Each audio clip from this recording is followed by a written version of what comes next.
Senate in the first regular session of the 20th Congress is hereby called to order. Senator Pampilo Lacson will lead the chamber in prayer. Heavenly Father, as we enter our Lenten break in the weeks to come, we thank and praise you for your gracious and unconditional love. We ask that you teach us how to turn our hearts back to you. Help us cleanse our sins and lead us to repentance, that we may find healing in your mercy. Grant us the strength to surrender our weaknesses. Give us the courage to defeat our fears. In the quiet of our hearts, help us repent with all humility, and the grace to follow your path each day of our lives. Empower us to live the new life that your salvation brings, a life that honors you and reflects your truth and justice, to be worthy of your kingdom in the afterlife. All this we ask in the name of your Son, Jesus Christ. Amen. Amen. Secretary, will you please call the roll? Roll call of members.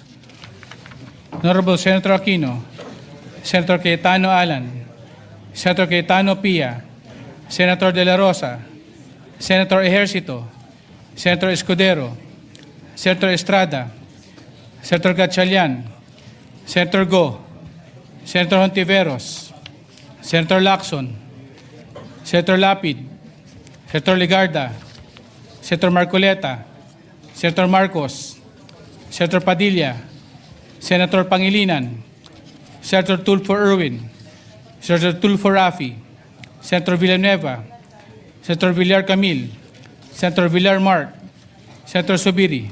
The Senate President is present. With 21 senators present, the chair declares the presence of a quorum. Majority Leader. Thank you very much, Mr. President. Mr. President, we have several guests in the gallery today. Guest of Senator Gatchalian is Mayor Nonoy de la Cruz from Don Salvador Benedicto, DSB, Negros Occidental.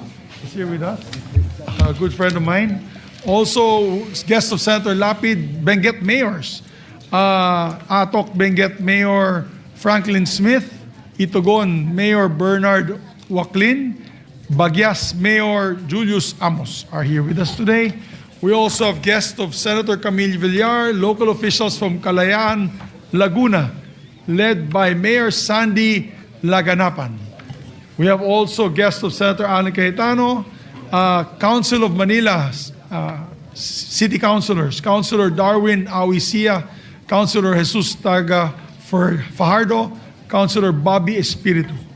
We also have guests of Senator Erwin Tulfo, Mayor Abner Tesorio of Sofrino Española, Palawan, and Mayor Richard Herrera of Dumaran, Palawan. We have also guests of Senator Erwin Tulfo, delegation from the Fulbright Commission and School of Advanced International Studies of Johns Hopkins University, led by Professor Henrietta Levin. And we have also guests of the Senate, the SK Federation and Youth Development Council from the municipality of Mayoyao, Ifugao, Mr. President.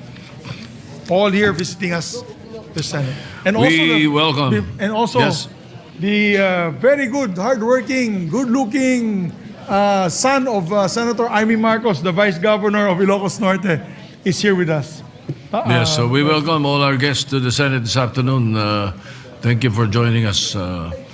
And just for the information of our colleagues and the public, as of 2 minutes ago, 3:39, the House of Representatives has adopted Senate Bill 1982 as an amendment to House Bill 9418.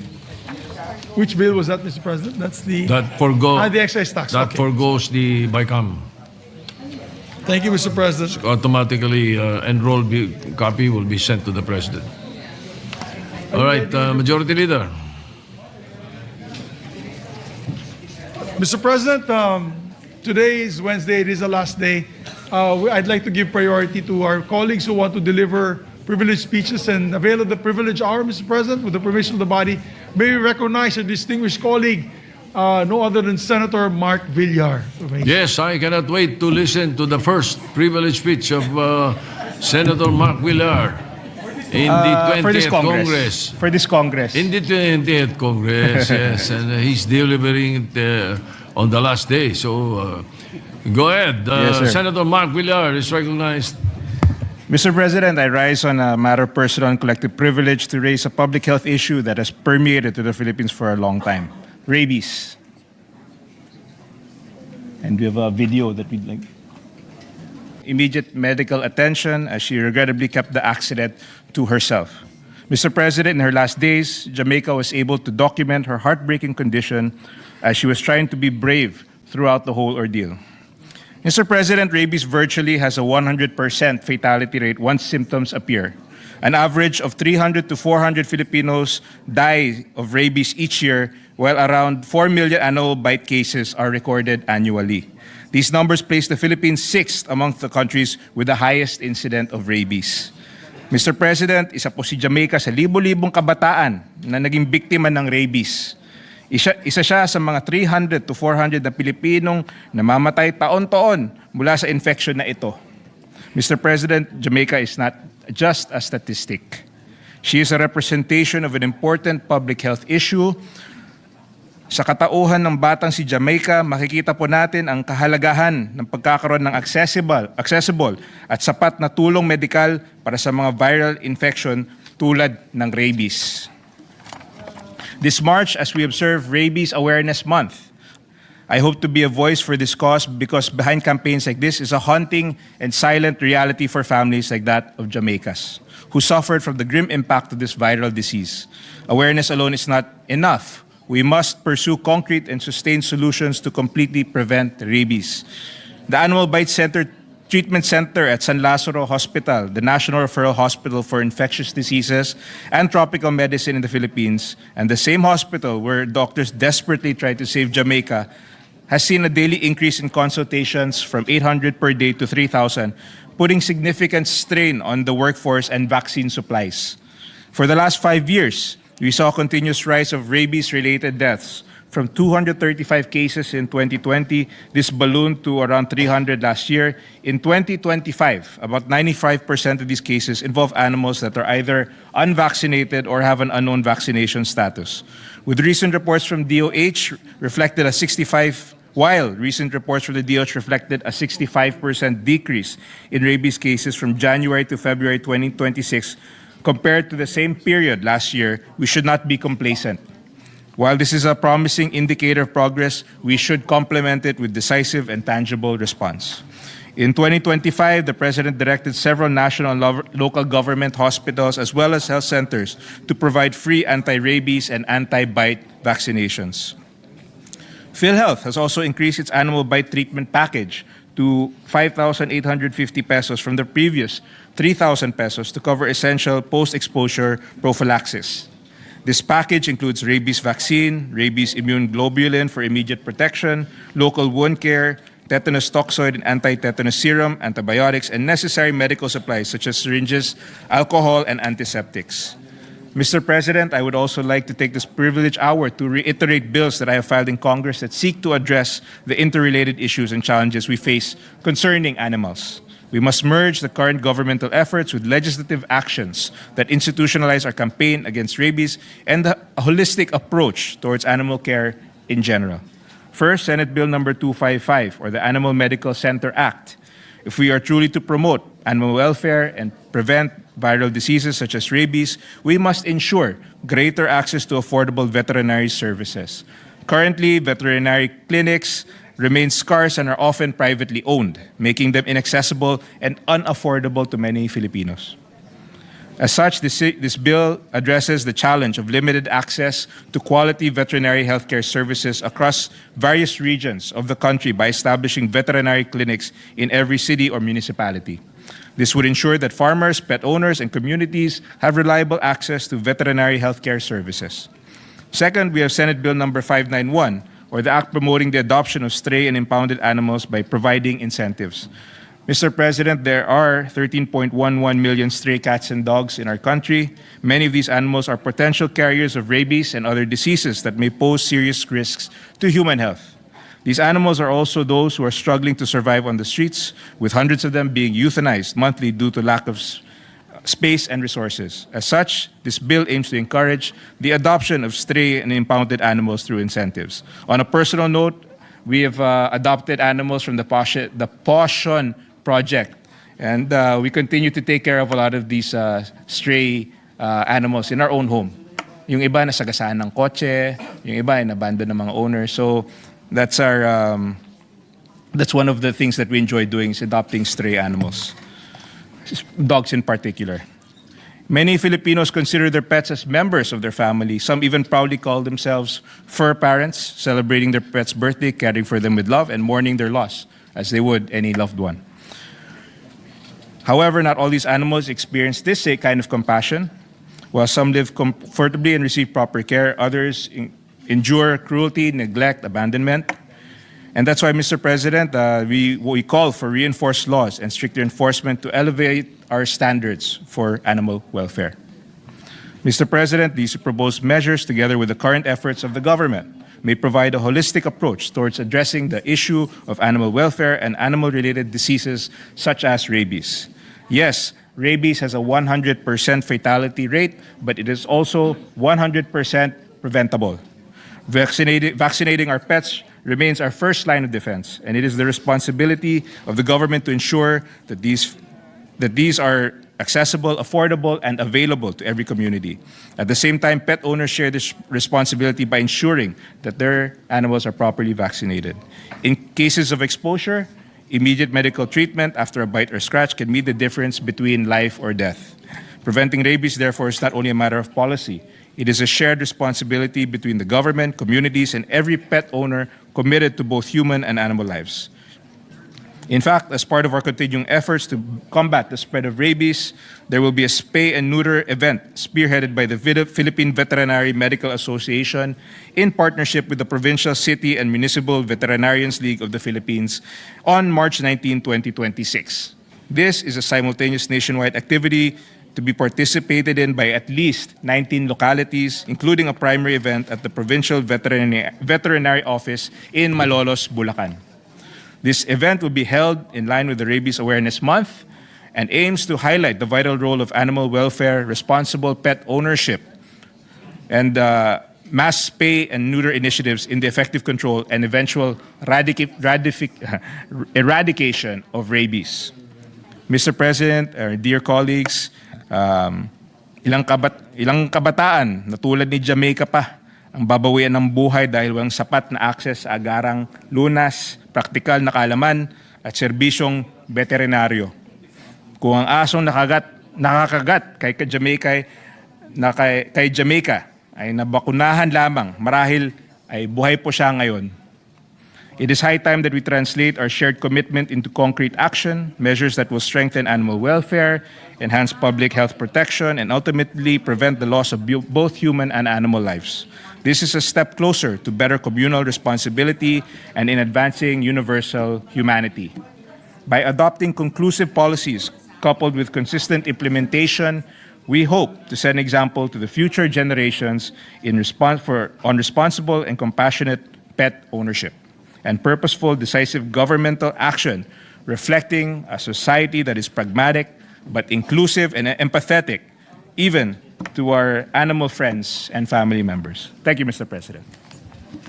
I can definitely relate to the privileged speech of Senator Mark Villar. For the record, and this is kind of a trivia, in 1958, you were not born yet, and most of our colleagues were not born yet. I was beaten by a dog, the dog of my father. That was 1958. In 1959, I was beaten by another dog of my father.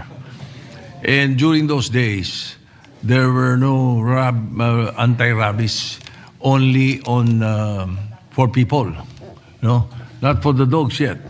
So can you imagine? I had to undergo 27 injections at my back for each time that I was beaten. So 54. Every time I ride the jeep going to San Lazaro Hospital, I started crying already because that's how painful it is. And it was. And that's why I said I can relate to that. And then the anti-rabies was presented in the early 60s, if I'm not mistaken. So how many injections are needed now? If you are beaten by a dog that has post probably Parang less than head 10 po. service. Ha? Ilan na? Mga 5 siguro. Hindi na po 50, mga 5 lang siguro, 5 or 6. 5. 5 na lang. Doon sa one mismo. And no longer in the back.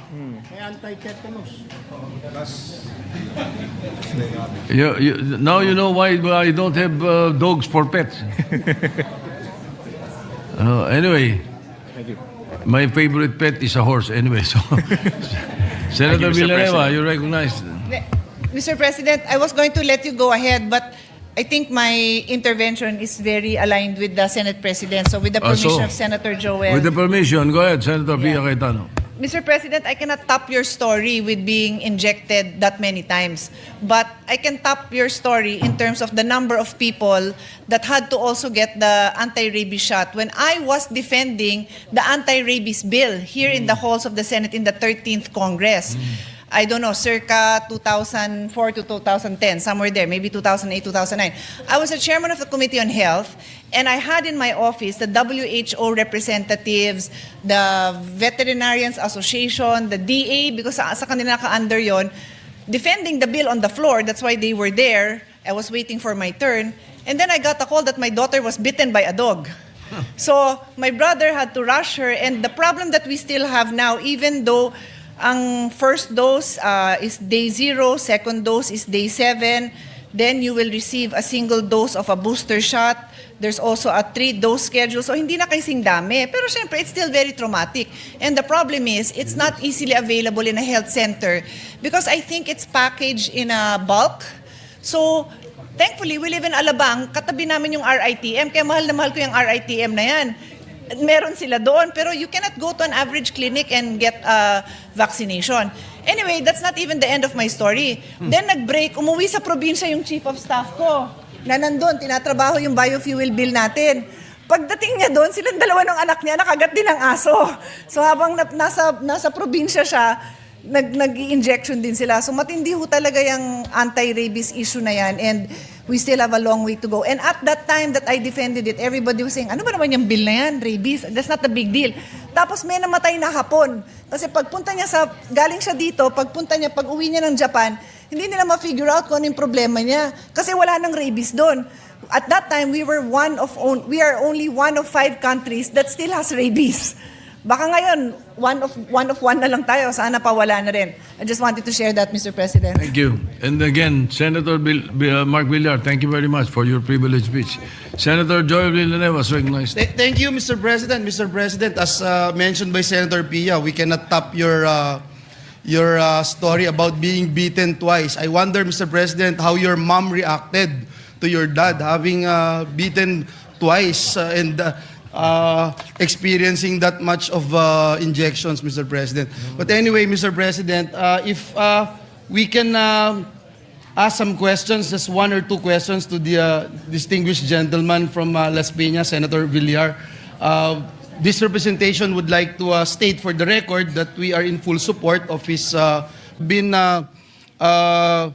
experiencing for quite a long time. In fact, Mr. President, when I was in the House of Representatives 20 plus years ago, Mr. President, we have been talking about this, and everyone would come up with a vision of a rabies-free Philippines, Mr. President.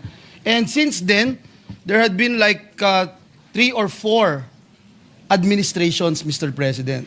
4 na ho na administration, and I don't know, Mr. President, nag-i-improve ba tayo? Okay ba tayo? So, Mr. President, ang tanong ko lang po, actually simple and practical question, and I think the good gentleman from Las Piñas made mention that there are about more or less 13 million stray dogs in the country. Is that the correct figure? Or do we have really a figure, Mr. President, itong mga stray dogs natin? Because how can we say, for example, every administration, Mr. President, I recall, would come up with a plan, Mr. President. Every administration, for the past 4 administrations, I remember, they are planning or coming up with something that in the year ganito, rabies-free Philippines na tayo. But I don't know, Mr. President, until now, I myself, Mr. President, I have a friend of mine na cousin niya, Mr. President, na namatay din po because of rabies.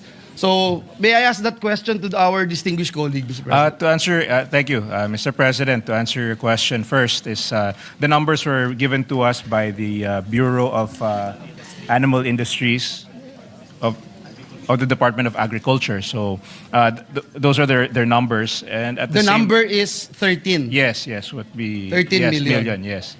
And yes, unfortunately, with regards to rabies, as the good Senator SNP, Senator Pia mentioned earlier, most countries are already rabies-free.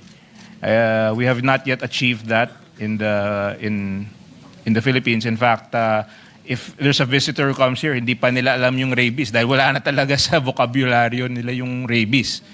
But that's why I think it's really awareness. As you said earlier, it's 100% curable. So Yes. siguro magkaroon lang ng mas additional training and awareness, and that's part of the bill. And centers for veterinary health, I think that would be go a long way into eliminating, not just minimizing, pero sana ma-eliminate na itong rabies dahil hindi na talaga halos sa buong mundo wala ng rabies. Sa atin lang meron pa. Yeah. Thank you for that, Mr. President. But still, Mr. President, I'm quite having some reservations when you talk about the figures. For example, the 13 million. How did you actually get the 13 million? I mean, I can see a lot of stray dogs in the streets of Metro Manila, especially in the province. I'm not going to debate or talk about the figures given to our distinguished colleague, but perhaps ask, when you talk about other countries' experiences, Mr. President, what was the turning point, Mr. President, of addressing and what would you just say, Mr. President, the reason behind the rabies-free communities, Mr. President, for other countries? Yeah, it's a comprehensive solution. This includes, one, the unavailability of vaccine. These are the factors that affect our country that continue to allow rabies to be an issue. One is the unavailability of the vaccines. Two is the lack of awareness of the existence of the lack of awareness, and of course, lack of responsibility for the dog owners, lack of adequate animal bite facilities, hesitancy on the possible cost of treatments, non-completion of the treatments, and non-implementation of impounding projects at the LGU level. So these are the major factors that we need to improve on in order to reach zero rabies level. Thank you, Mr. President. One last, probably, Mr. President. Our administration, this administration, is envisioning a rabies-free Philippines. And do we have a time frame for that? As of now, Because again, every administration, I have heard every administration, for the past 4 administrations, rabies-free Philippines, Mr. President. yes, there's no, as of now, I'm not aware of any timeline. That's why I hope to bring awareness to this issue with your help also. In fact, the event is actually in Bulacan, so I think that's Yes. that's a very good start. And of course, with the creation of more centers and more awareness, we hope that we can achieve that. And maybe the government can come up with their own timeline to eventually eradicate rabies in our country. I hope so, Mr. President. And I joined the gentleman from Las Piñas in pushing for possible reforms that we can do, maybe through budgeting also, Mr. President. Adoption, Mr. President.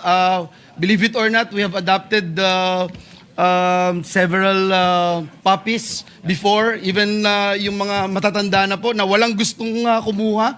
And unfortunately, Mr. President, even the process of adoption is kind of extra challenge, Mr. President. So I hope we can also do something about it. And please count me in as one of your allies here in the Senate, Mr. President. Thank you, Mr. President. Thank you to our distinguished colleague, Senator Mark Villar. Thank you, Mr. President. Senator Jingo Estrada is recognized. Thank you, Mr. President. Maaari ba hong magtanong sa ating kasamahan mula sa Las Piñas, kung maaari lang. Yes, please. Maraming salamat po, Ginoong Pangulo. Ilan na ba namamatay dahil sa rabies dito sa ating bansa? Every year, on average, it ranges from 300 to 400. 300 fluctuates. to 400 deaths Yes, per every year. year. Yes. Because of rabies. Yes. Dahil lang ba ito sa kagat ng aso? Dahil lang ba ito? Karamihan dogs, but animals in general, pag nakagat ka ng isang animal, dapat ang usual procedures, magpa-vaccination ka na kagad. Okay, ano itong mga hayop na merong mga rabies? Bukod sa aso. Ano yun ba? Well, cats also, mammals in general. But karamihan po kasi usually Monkeys. yung bite cases is dogs. Pero Monkeys posible meron. siguro, kailangan meron din. Bats. Pero very rarely. Rats, Ano yung bat sa Tagalog? bats. Paniki. Mga paniki. What else? Very rarely, siguro. Bas mammals in general, if pag nakagat ka ng isang Okay. mammal, may possibility. Saan ba nakukuha yung rabies? Saan? Saan ba nakukuha yun? Saan nakukuha? Sa mammals? Sa blood? It's a bloodborne infection. Okay, Okay. kasi uli katanungan lang. Just very curious about this. Kasi usually yung ating mga kababayan, lalo na yung masang Pilipino, minsan kumakain sila ng aso. Tama? Yes. Minsan niluto nila, kinakaldereta nila. Kapag ba kumain ka ng aso na na may rabies, magkakaroon ka ba ng rabies? Wala pang case. Wala pang known case na kasi usually naluto na yan. Yan. Hindi mo naman hindi mo naman kakaining live siguro. But it's more of a blood. So usually pag kinagat ka at may bleeding or may So or walang na-break yung skin, scientific findings na kung kumain ka ng aso na may rabies, it does not necessarily mean na magkakaroon din yung taong kumain ng rabies.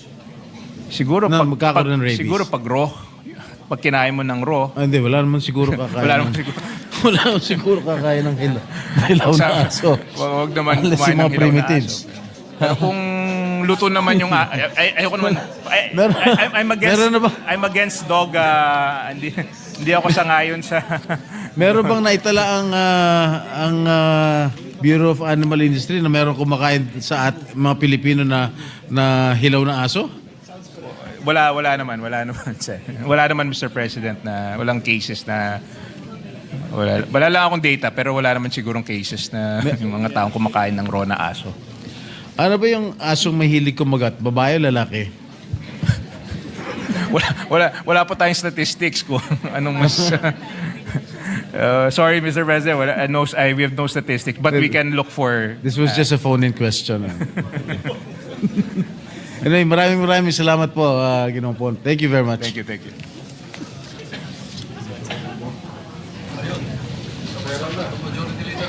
you. Majority Leader. Where are you? Oh, thank you. Thank you very much, Mr. President. Mr. President, Madam President, we'd like to refer the speech of the good gentleman from Las Piñas to the Committee on Health and Demography. So move, Mr. President. So referred. And before I take up another matter, I just want to I congratulate see him. Senator Kiko Pangilinan. Oh, sorry. Yes, what is the pleasure? No, just to refer it likewise secondarily to the Committee on Agriculture. Yeah, no objections. So referred secondarily to the Committee on Agriculture. And may I just like to commend Senator Mark Villar. In our province of Bukidnon, we have a lot of rabies cases there. It's really a problem. As a matter of fact, in my sheep farm, and this is a true story, I can actually show the pictures. In Bukidnon, there were 3 rabid dogs that attacked our sheep. They killed about 47 of our sheep. And if you see it, kinagat talaga yung tiyan and all that. It's horrible. I thought it was, kala ko baka aswang eh. And then may nabaril ng isang security guard yung isang aso. So it was rabid dogs in packs. And that's what happens in the rural areas. So yes, we need to vaccinate the dogs at the same time have the medicines like Verorab available for everyone to use and avail. So thank you, Senator Mark Villar, for that very important and timely speech. As a matter of fact, my son, Wanmi and Santi are both users of Verorab because nga when nung puppy pa yung aming aso na si Snowy, mahilig mag-nip, and he would nip my sons. So out of just pure security, safety reasons, although the dog has been vaccinated, we still had them have them get the shots. Kasi delikado nga po, you saw what happened. 100% mortality rate. If I'm not mistaken, alam ni Senator Soto ito, yung tatay daw ni Fernando Po Jr., Fernando Po Sr.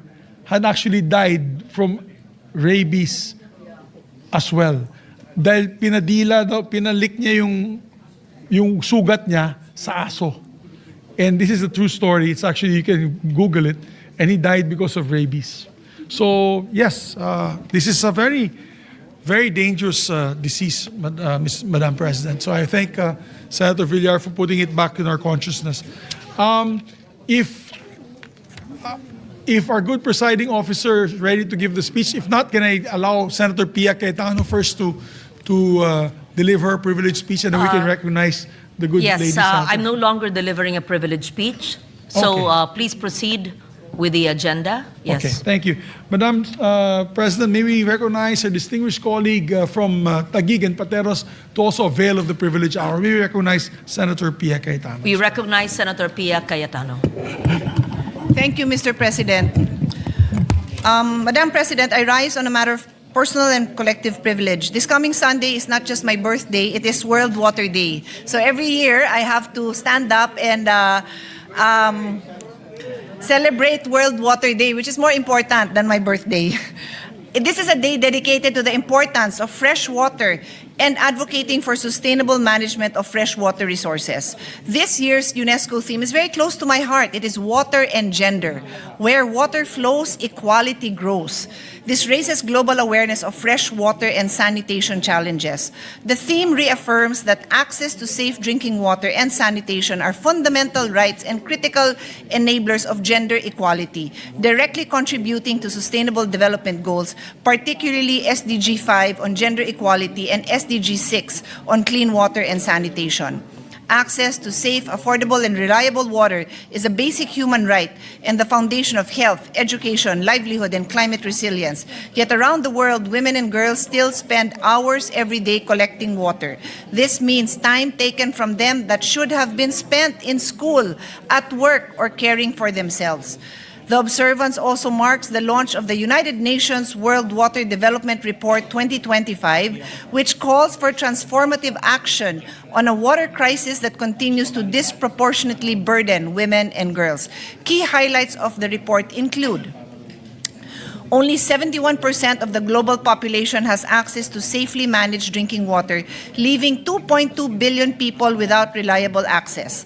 The situation concerning sanitation is worse. 3.5 billion people worldwide lack access to safely managed sanitation, such as septic systems where waste is safely disposed of.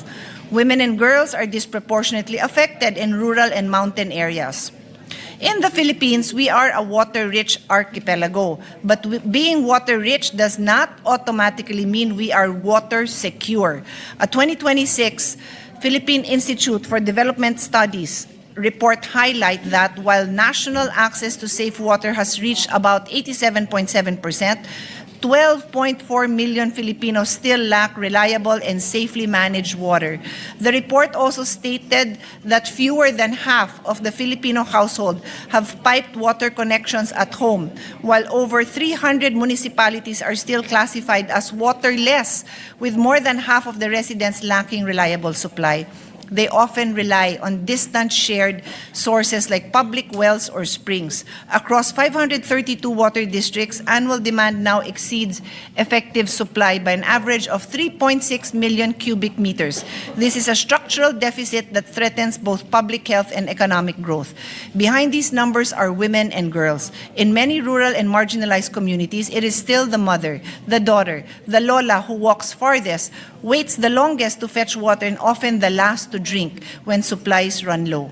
Women manage water in the household, but they are underrepresented They are underrepresented in water governance, from barangay water councils to utility boards, which means their lived experience rarely shapes decisions on water allocation, pricing, or infrastructure. Mr. President, let's look at the numbers. The water crisis hits our most vulnerable hardest. Data from the DepEd reveals that 3,628 schools lack regular water sources, while over 8,000 rely on rainwater. Only 61% of schools nationwide have access to clean water, leaving millions of students vulnerable to dehydration and disease during class hours. On sanitation, according to the Philippine Statistics Authority Annual Poverty Indicator Survey, 84.7% of households had access to improved sanitation in 2024, up from 84% in 2022. Geographically isolated and disadvantaged areas. The disparity is more evident in these areas. According to the 2026 PIDS study, 12.4 million Filipinos lack safe drinking water access. On health, the consequences are fatal. Diarrhea is the second leading cause of death in children under 5, responsible for approximately 480,000 to 525,000 deaths annually. It causes roughly 9% of all child deaths in this age group, with about 1.7 billion cases occurring yearly, mainly driven by the contaminated water, poor sanitation, and malnutrition.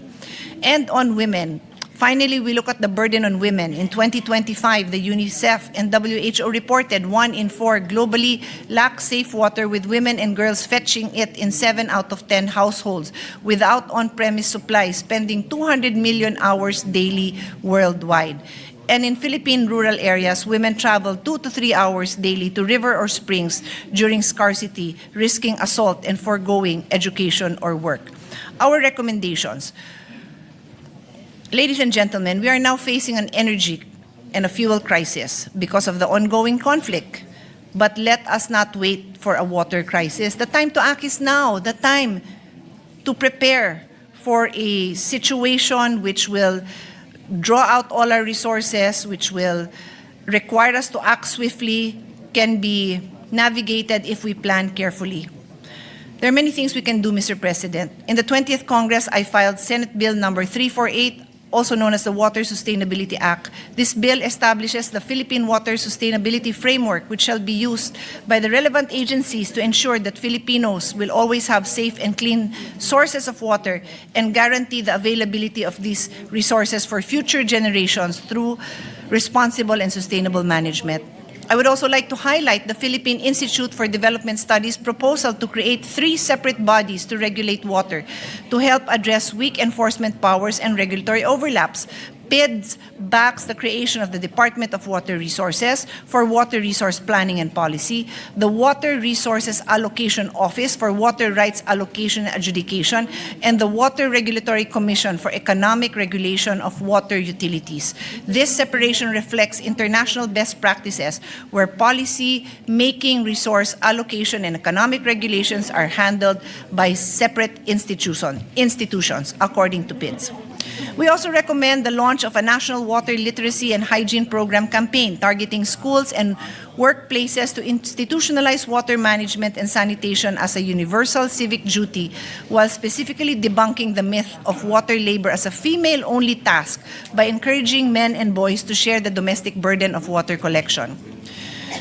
To meet 2030 targets for WASH, water, sanitation, and hygiene in schools, the UN recommends doubling current investment and construction speeds. Moreover, the UN specifically recommends promoting the inclusion of women, youth, and indigenous communities in how water resources are governed. The ASEAN Institute for Peace and Reconciliation discussion emphasized that fostering water diplomacy through ASEAN's cooperative approach can prevent tensions over shared resources, strengthen regional water security, and engage diverse actors beyond state-level discussion. In conclusion, Mr. President and colleagues, water security is not only an infrastructure challenge, it is the foundation of human dignity, public health, and gender equality. Ensuring that clean, Affordable and reliable water flows to every household is more than just a target. It is an act of intergenerational fairness and justice. It is for the women who have carried its burden for too long, for communities who historically are overlooked, and for the generation who will inherit the rivers and coast we protect today. We must act now and work together with our national agencies, LGUs, and water districts to turn these targets into reality for every family. Thank you, Madam President. Thank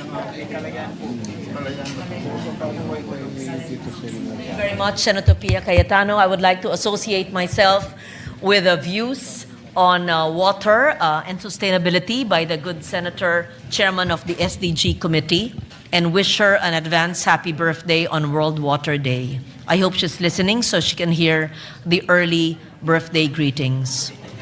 In the meantime, we recognize Senator Sherwin Gatchalian, the Acting Majority Leader. Thank you. Thank you, Madam President. And likewise, I would like to greet our good Senator an advance happy birthday. So with that, I move to refer the privileged speech of Senator Pia Cayetano to the Committee on Sustainable Development Goals, Innovation, and Futures Thinking. I so move, Ms. President. So referred to the SDG Committee. I move to suspend session, Ms. Session is Madam suspended. President, I move that we resume consideration Senate Bill number 1966 under Committee Report number 46. I so move, Mr. President. Any objection? Hearing none, consideration of Senate Bill 1966 is hereby. This is an act institutionalizing the ICE, Mr. President. And may we recognize the sponsor, Senator Erwin Tulfo, for the period of amendments. May we open the period of amendments, Mr. President. Senator Erwin Tulfo is recognized. Thank you, Mr. President. Thank you, Majority Floor Leader. Mr. President, may I introduce my individual amendments to Senate Bill number 1966, to wit, Amendment number 1 on page 2, line 8, before the conjunction and insert the phrase persons of concern, such as asylum seekers, stateless persons, and refugees. I so move, Mr. President. An objection? Hearing none, approved. Amendment number 2 on page 4, line 6, between the words existing and customary, insert the phrase religious and. I so move, Mr. President. An objection? Hearing none, motion is approved. Amendment number 3, still on page 5, lines 12 to 16. Delete the phrase which shall cover hospitalization expenses, professional fees, cost of medicines, and other medical treatment or procedures such as implants, common laboratory tests, and diagnostic imaging procedures for any illness or ailment, including postpartum complications and provisions of assistive technology devices, and in lieu thereof, insert the phrase to pay for hospitalization expenses, other medical treatments or procedures, which includes complicated birthing procedures or high-risk pregnancies, as well as professional fees, purchase of medicines and assistive technology device, goods or other services prescribed by the physician of a health facility. I so move, Mr. President. Is there an objection? Hearing none, motion is approved. And lastly, amendment number 4 is still on page 5, lines 16 and 17.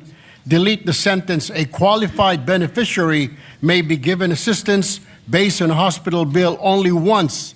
I so move, Mr. President. Is there an objection? Hearing none, amendment is approved. Those are my individual amendments, Mr. President. Thank you. Thank you. Majority Leader. No more amendments, what? No more amendments? Are there any more amendments?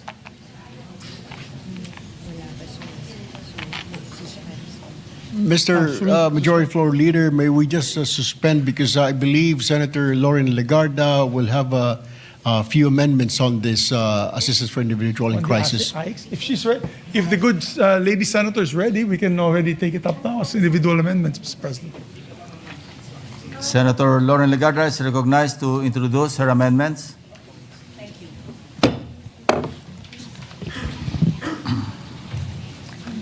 Thank you, Mr. President. With the indulgence of the good sponsor, I would like to propose the following amendments.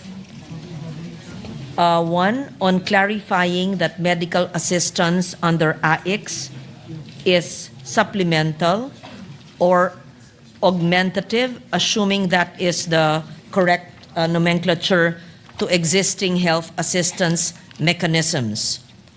On page 5, lines 12 to 18, section 4I, after the sentence ending with the purchase of vitamins and aftercare shall not be covered, insert a new sentence to read as follows. Section 4, definition of terms. Medical assistance refers to a qualified beneficiary may be given assistance based on a hospital bill only once. Other health care expenses such as immunization, birthing, and purchase of vitamins and aftercare shall not be covered. Medical assistance under this act shall be supplemental or augmentative in character and may be availed of when existing health financing, assistance, or benefit mechanisms, including those under Republic Act 11223 or the Universal Health Care Act, PhilHealth, Malasakit Centers, the Philippine Charity Sweepstakes Office, or other similar programs are unavailable, insufficient, delayed, or do not fully address the immediate crisis of the qualified beneficiary. I submit, Mr. President. What does the sponsor say? We accept, Mr. President. Thank you, Mr. President. And just to Subject to style. Yes, thank you. And just to kindly put on record the rationale behind the amendment, and I thank the good sponsor for accepting it. The bill properly characterizes AIX as a stopgap measure, but its definition of medical assistance remains broad enough to overlap with PhilHealth, UHC benefits, Malasakit Centers, PCSO, and other medical assistance mechanisms. Because without a clarifying clause, there is a high risk of duplication or inconsistent implementation, and beneficiaries being referred from one program to another without timely relief. This amendment, therefore, is necessary to make it clear that AIX medical assistance is supplemental or augmentative. Thank you, Mr. President. Yeah. Noted. There's Is there an another- objection? Hearing none, amendment is approved. On clarifying the boundary between legitimate LGU coordination and prohibited interference or political involvement. On page 8, lines 9 to 24, and page 8, lines 1 to 6, section 9D, after the phrase during extreme emergencies and disasters, please insert a proviso to read as follows. Section 9, modes of delivery services. D, transfer and prepositioning of material assistance to LGUs and national government agencies, NGAs, when necessary for timely and efficient delivery of assistance during extreme emergencies and disasters, provided that the participation of LGUs or NGAs under this paragraph shall be limited to logistical, warehousing, transport, venue, crowd management, or other similar non-discretionary support necessary for the timely delivery of assistance, and that LGUs or their officials, employees, representatives, or agents shall not determine eligibility, influence beneficiary selection, control the release or distribution of assistance, require endorsements, or attach names, images, branding, or political presence to any activity under this act. The succeeding provisos may be revised subject to style. What does the submit, sponsor Mr. say? President. We accept, Mr. President. Thank you. I thank the sponsor. Any Again, objection? Hearing none, amendment is approved. just to put on record the rationale, and I thank the good sponsor for his acceptance, this amendment is necessary to make clear that LGU or NGA participation under Section 9D is limited to non-discretionary logistical support, does not include any role in eligibility determination, beneficiary selection, release of assistance, endorsement, or political branding. Third, on narrowing the real-time data sharing provision and providing express data privacy safeguards. On page 9, lines 16 to 18, section 10, after the sentence ending with a mechanism for real-time data sharing between DSWD and the LGU shall be institutionalized, please insert a new sentence to read as follows. Section 10, Integrated Program Delivery System. In keeping with the principle of equitable access and ensuring that access to the AX program is maximized, a mechanism for real-time data sharing between the DSWD and the LGUs shall be institutionalized. Such data sharing shall be limited to information necessary for the verification of the identity of qualified beneficiaries, prevention of duplication or fraud, augmentation of assistance, and referral coordination, subject to appropriate access controls, data minimization, audit trails, and retention and deletion rules in accordance with applicable data privacy and security laws, rules, and regulations. I submit, Mr. President. What does the sponsor say? We accept, Mr. President. Thank Any you. objection? Hearing none, amendment is approved. I thank the good sponsor for his gracious response. Let me just cite the rationale behind the amendment. As drafted, the bill institutionalizes real-time data sharing and allows interagency sharing from a centralized database but does not specify the permissible purposes, the limits of access, or the safeguards governing use, retention, and disclosure of beneficiary data. The amendment is necessary to ensure that data sharing is narrowly tailored to legitimate program purposes and supported by clear privacy safeguards. Allow me, Mr. President, to congratulate the sponsor, former Secretary of the Social Welfare Department, for institutionalizing this important government program, and I join him in the passage of this measure and congratulate him as well. Thank you very much. Thank you, Senator Legarda. Majority Leader.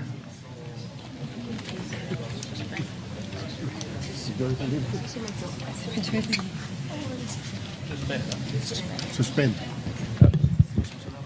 Mr. President, there's no more senator who will be amending, so I move to suspend the bill that being discussed. Suspend consideration of the measure. Consideration of Senate Bill 966 is in order. An objection? Hearing none, so suspended. 1 minute suspension, Mr. President. Session is suspended. I move to consider Senate Bill number 1981 under Committee Report number 47. I so move, Mr. President. Is there any objection? Hearing none, Senate Bill number 1981 under Committee Report number 47 is in order. And Mr. President, we are in the period of individual amendments. I move to recognize Senator Bamakino as the sponsor of the measure. Senator Bamakino is recognized. Thank you, Mr. President. Mr. President, these are the individual amendments of Senator Ontiveros. Therefore, let me read them into the record and ask for support. Firstly, on page 7, after line 3, insert a new subsection 6 to be read as follows. 6, the teacher's salary subsidy shall not be used to diminish, offset, or substitute for existing wage obligations, including benefits negotiated under collective bargaining agreements. So moved, Mr. President. Is there an objection? Hearing none, amendment is approved. Secondly, Mr. President, on page 7, after line 6, insert a new paragraph to be read as follows. Provided that teachers shall have the right to be informed of the assistance extended to them and to participate in the monitoring and verification of the various assistance under this Act. So moved, Mr. President. Is there an objection? Hearing none, amendment is approved. On page 9, after line 26, insert a new paragraph to be read as follows. Provided, however, that in cases where the government has failed to reimburse or has only partially reimbursed voucher payments due to a participating private school for a given school year, Such school shall have the right to discontinue its participation in the voucher program in the immediately succeeding school year upon due notice to the department and affected students and parents or guardians without prejudice to the completion of obligations for the current school year. So moved, Mr. President. Any objection? Hearing none, motion is approved. Lastly, Mr. President, on page 10, after line 4, insert a new paragraph to be read as follows. Any public officer or employee who, in collusion with any participating school, its officers or personnel, or any individual, commits any of the foregoing acts shall be subject to the same penalties prescribed for participating schools and the responsible officers under this act, without prejudice to prosecution and the imposition of additional penalties under Republic Act Number 3019 or the Anti-Graft and Corrupt Practices Act. So moved, Mr. President. Any objection? Hearing none, amendments approved. Mr. President, these are all the amendments of Senator Intiveros, and with the majority leader's permission, I move to close the period of amendments, Mr. President. There's a motion to close the period of amendment. Yes, Mr. An President. objection? Hearing none. With that, Mr. President, we move to close the period of amendments. An objection? Hearing none. Approved. Thank you, Mr. President.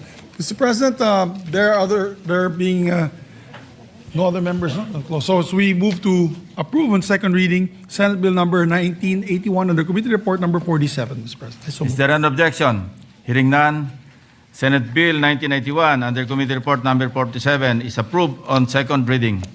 Thank you, Mr. President. I move to suspend consideration. Senator Bamaquino is recognized. Yes, Mr. President, I just want to thank our colleagues for the support for this bill, especially Senator Gatchalian, who passed this bill in a previous Congress and who also raised it in plenary a few weeks ago. This will definitely help our students, Mr. President. It will help in the decongestion, in the access, and support for our students who are also in the private schools and in the public schools as well. Maraming salamat, Mr. President. Thank you and congratulations. Thank you, Mr. President. Mr. President, I'd just like to recognize, I move to suspend consideration of the measure. So it's suspended. Mr. President, I'd like to also recognize our good friend, my good friend from Madrid, Surigao del Sur, Mayor Paulo Lopez is here with us today. And I believe their SK chairman. Welcome to the Senate, sir. Thank you, Mr. President. Mr. President, I move that we resume consideration of Senate Bill number 1894 under Committee Report number 31. Or may I ask for minute suspension rather, Mr. President? Session suspended. Of Senate Bill number 1894, in order that Senator Lauren Legarda to propose the resolutions, both committee and a few individual amendments. Senator Lauren Legarda is recognized. Thank you, Mr. President. In accordance with Rule 29, Section 82, Paragraph 2 of the Rules of the Senate, this representation seeks to amend by substitution Senate Bill 1894 under Committee Report 31. These amendments are aimed to clarify that CHED and TESDA are the implementing agencies of the measure, allowing both to create plantilla positions as may be necessary, with the UNIFAST board serving as policy setter, and in collaboration with Senator Ontiveros, establish a grievance mechanism, creating grievance committees within CHED and TESDA to investigate and resolve complaints from learners, and as well in collaboration with Senator Ontiveros, institute a deficiency safeguard to ensure that any funding gap in the implementation of the free higher education and the tertiary education subsidy or test is covered in the succeeding General Appropriations Act or GAA. With that, Mr. President, with the permission of the body, I move to amend the bill by deleting the entire text thereof after the enacting clause and replacing the same with the provisions contained in the proposed amendment in the nature of a substitute as filed with the Legislative Bills and Index Service and earlier distributed via email to the offices of the senators. I move that the text thereof be considered as read into the record. An objection? Hearing none, motion is approved. Thank you, Mr. President. I will await now the amendments. May I just ask for quick suspension, Mr. President? Session is suspended. Move that we, with the permission of the body, we proceed to the individual amendments. As this is a substitution, amendment by substitution. But the permission of the body, we can proceed to the other amendments that are proposed by our colleagues, and then we can suspend consideration of the measure for them to study the clean copy. Yes. So may we proceed with the individual amendments and recognize Senator Sherwin Gatchalian, Mr. President. Senator Sherwin Gatchalian is recognized.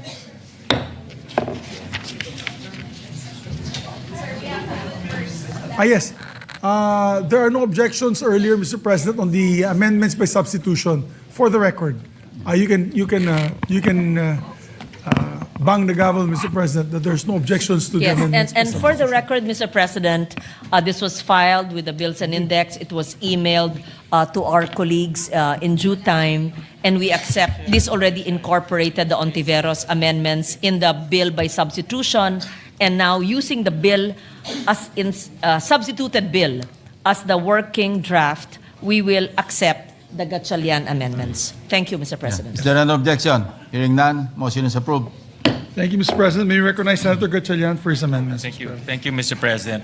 Mr. President, on page 5, line 6, insert the words as start of the sentence Likewise. of the new section 5A without prejudice to the standards imposed for admission and I so move, Mr. President. Is We there an accept. objection? We Hearing accept, none, Mr. President. approved.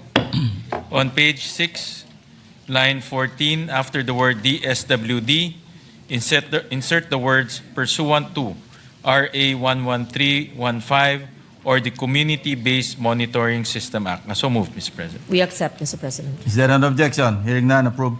On page 6, line 15, after the word upon, insert the word passing. I so move, Mr. President. We Is there accept, an- Mr. Is President. there an objection? Hearing none, motion is approved. On the same page, on line 25, delete the word documentary. I so move, Mr. President. We accept. An objection? Hearing none, amendment is approved. On page 8, delete lines 8 to 20 and insert the following paragraph. Qualified beneficiaries who are granted TES shall continue to receive TES for the remaining prescribed duration of their program, provided that, subject to compliance with the eligibility requirements set forth in this Act, an extension of up to 1 additional year may be granted only upon a showing of justifiable and documented circumstances resulting in delay in program completion, including but not limited to academic difficulties, health-related conditions, force majeure, or other valid cases as may be determined by the UNIFAS Board. Provided further that the grant of such extension shall be subject to evaluation and approval by the UNIFAS Board in accordance with guidelines to be issued for this purpose. I so move, Mr. President. What does the sponsor We say? accept, Mr. President. On page 11, starting Teka from... muna, motion is approved. Sorry, Mr. President. On page 11, starting from line 13, delete the entire clause starting from the word "and" until the word "programs" in line 19. The new paragraph shall now read as follows. E. Formulate and issue the policies and minimum standards for monitoring and evaluating of academic progress and retention rates of the TES grantees. I so move, Mr. President. An objection? Hearing none, motion is approved. On the same page 11, line 24, after the semicolon, insert the word "and." I so move, Mr. President. An objection? Hearing none, amendment is approved. And lastly, Mr. President, on page 11, delete the lines 25 up to lines 12 of the next page or paragraph G. I so move, Mr. President. We An accept, objection? Mr. Hearing none, approved. Thank you, Mr. President. Thank you, Thank you to Senator the Sherwin. sponsor. Thank you very much to the good sponsor, to the good Chairman of Finance for enhancing the substitute measure. Thank you. Thank you, Mr. President. Mr. President, allow our colleagues to study the clean copy of all the amendments. I move that we suspend consideration of the same. An objection? Hearing none. Senate Bill 1894, under Committee Report number 31, is suspended. Mr. Mr. President, I move to transfer from the calendar ordinary business to special order Senate Bill number 1990 under Committee Report number 52. Any objection? Ayun, 1990. 1990. Yan. 190. Consideration of Senate Bill 1990 under Committee Report number 52 is transferred to special order. Yes. Thank you, Mr. President. May we move to consider Senate Bill 1990 and ask the Secretary to read the title of the measure. The Secretary is directed to read the title of the measure. An act ensuring the development, promotion, and protection of agricultural and fisheries cooperatives, providing for the creation of the Bureau of Agricultural and Fisheries Cooperatives, and appropriating funds therefore. Mr. President, I move that we recognize to sponsor the measure no other than our distinguished colleague, Senator Francis Kiko Pangilinan. Is there an objection? Hearing none, Senator Francis Kiko Pangilinan is recognized. Thank you, Mr. President. Distinguished colleagues, I stand here to sponsor Senate Bill 1990 under Committee Report number 52 in substitution of Senate Bills 389 of Senator Risa Ontiveros and 1183 of this representation. Tawagin natin itong panukalang batas ng Agriculture and Fisheries Cooperatives Act. Before I proceed, Mr. President, allow me to inform the body that this representation is a shareholder of a small vegetable family farm corporation in Alfonso, Cavite. And although this measure pertains not to farm corporations but to cooperatives, this representation has decided to err on the side of full disclosure as provided for in Article 6, Section 12 of the Constitution. In this connection, Mr. President, may I also request that the letter I forwarded to the Senate President on this matter of full disclosure be considered as, we will submit it, Mr. President, and it be considered as being read into the record. Thank you, Mr. President. Mr. President, this measure, panukalang batas para sa Agriculture and Fisheries Cooperatives Act, nag-uumpisa po ito from a simple but transformative premise. Kung gusto nating ayusin ang ating sistema ng pagkain, kung gusto nating sapat at masustansya ang nasa lahat ng hapagkainang Pilipino, sabi nga po nila, to secure our food, we must first secure our farmers and fisher folk. At para ma-secure ang kanilang kagalingan at kahusayan, kailangan nating maorganisa at mapalakas ang mga magsasaka at mangingisda, lalo na ang kanilang kabuhayan at sa bayanihan na natural lamang na dumadaloy sa ating dugong Pilipino. Tulad sa paghahanda ng palayan, lilinangin natin ang ecosystems ng pagsasaka at pangingisda. The bill builds a full ecosystem in which agriculture and fisheries co-ops can finally deliver on the promise of a strong, empowered army of food soldiers. Let me share 3 features of the bill that seeks to realize our dream for the Philippines to become a food powerhouse. First, the bill brings our legal framework in step with today's value chains, kasama ang mga sumusunod na definisyon ng agri and fisheries co-ops, farmers, fisherfolk, agrarian reform beneficiaries, dairy and community forestry farmers, aquaculture producers at lahat ng kaugnay na sektor. Kasama na ang multipurpose co-ops na pagkain ang pangunahing negosyo. Lahat na nasa value chain, katuwang rin inputs, production, processing, logistics at marketing, pati savings at credit, farm education, agri-tourism, digital agriculture, and climate-resilient safety nets. Dapat mayorya o at least 51% ng mga kasapi ng mga co-op ay nakatala sa registry system for basic sectors in agriculture. Pangalawa, Senate Bill 1990 directly strengthens the financial position of these co-ops and by extension their members. Kapag nakarehistro ang agri at fisheries co-ops, may malinaw na mga tax incentive na nakakatulong sa kanilang paglago. Kabilang na ang exemption sa income tax at VAT, lalo na sa mga transaksyon sa pagitan ng mga membro o kapwa agri-fisheries co-ops na may kinalaman sa sariling produkto o ani. Exempt din sila sa gift at donation taxes. maging sila man ang nagbibigay o tumatanggap, at pati ang importation ng makinarya at iba pang kagamitan para sa produksyon ay hindi pinapatawan ng buwis. Dagdag dito, merong tax-deductible donations para sa ating mga farmers and fisher folk co-op. Kapag piso ang dinonate ng personal o real property sa ating mga accredited farmers at fisher folk, maaring mabawasan sa income tax nung donor yung 1 peso and 50 centavos. This way, dadaloy ang kapital, ang pondo, ang infrastruktura, mechanization by way of donations, tax-deductible donations sa ating mga farmers at fisher folk organizations, co-ops. Layunin ng panukala na hikayatin ang pagbuo ng mga federasyon ng mga agri-fishers co-ops. Sandaling magsimula ang inisyatiba, tutulong ang DA at CDA sa pamamagitan ng patnubay sa polisiya at superbisyon upang matiyak ang maayos na pagtatatag nito.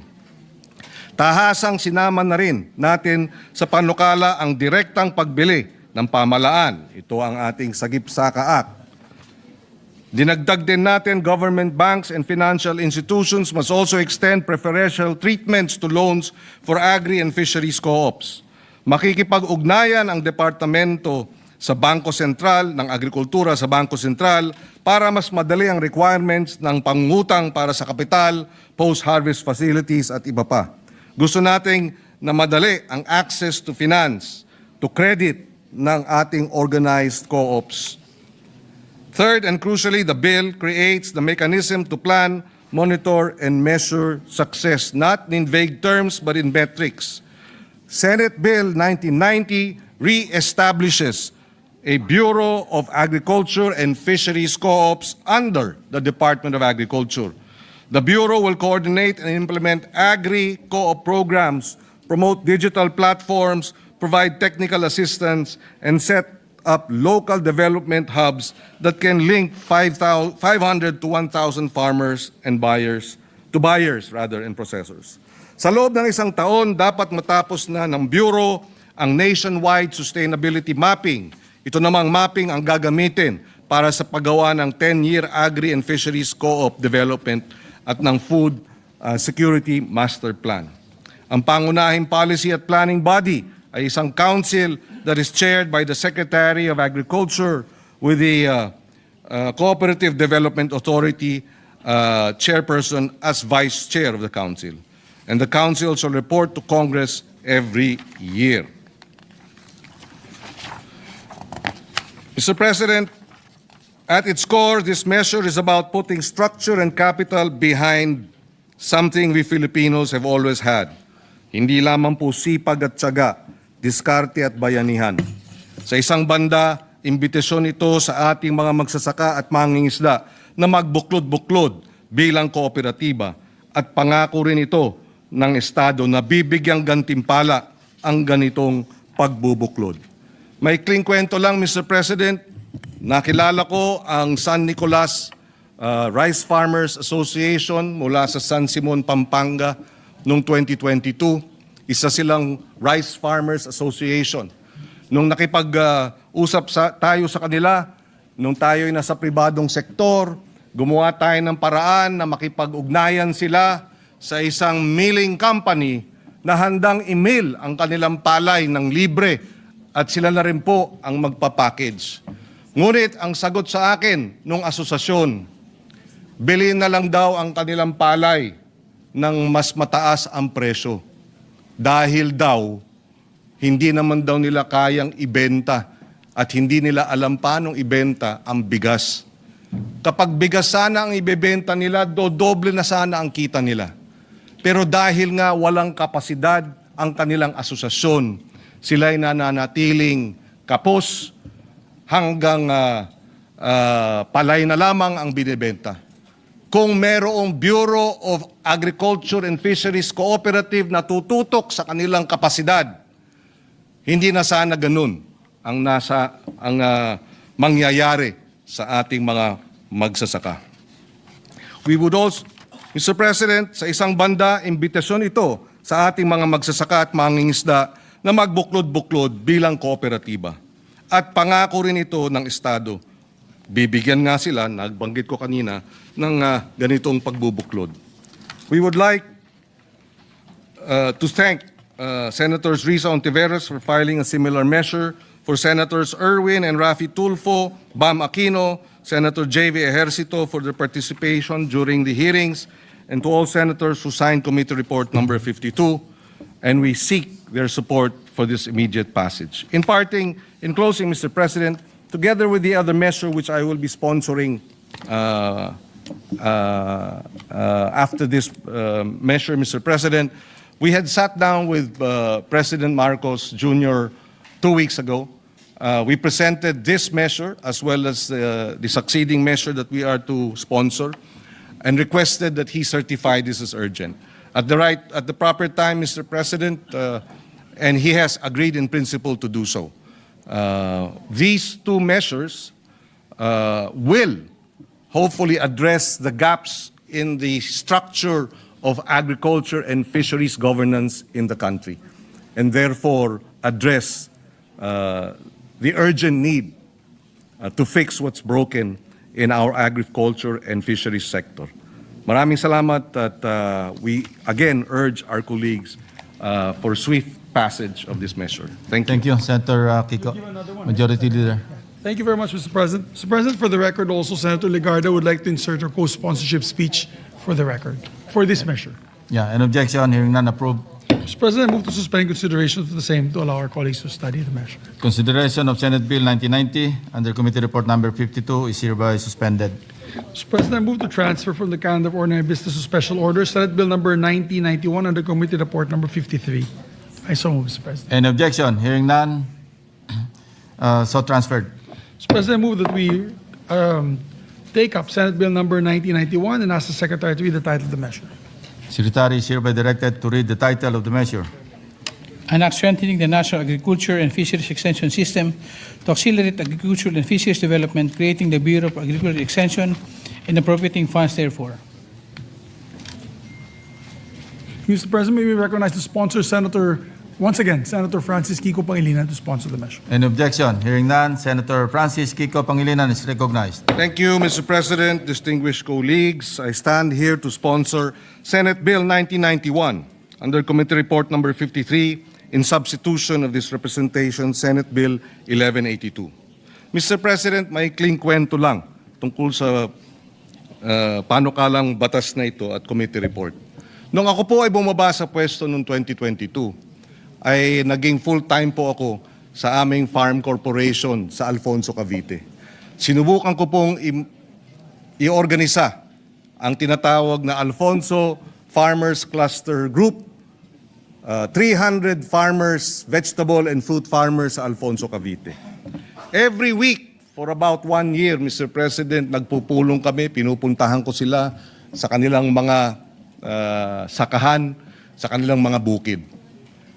After 1 year, Mr. President, in fairness, ang Department of Agriculture Region 4A, ang Agriculture and Training Institute, ang Alfonso Municipal Agriculture Office, nagtulong-tulong kami.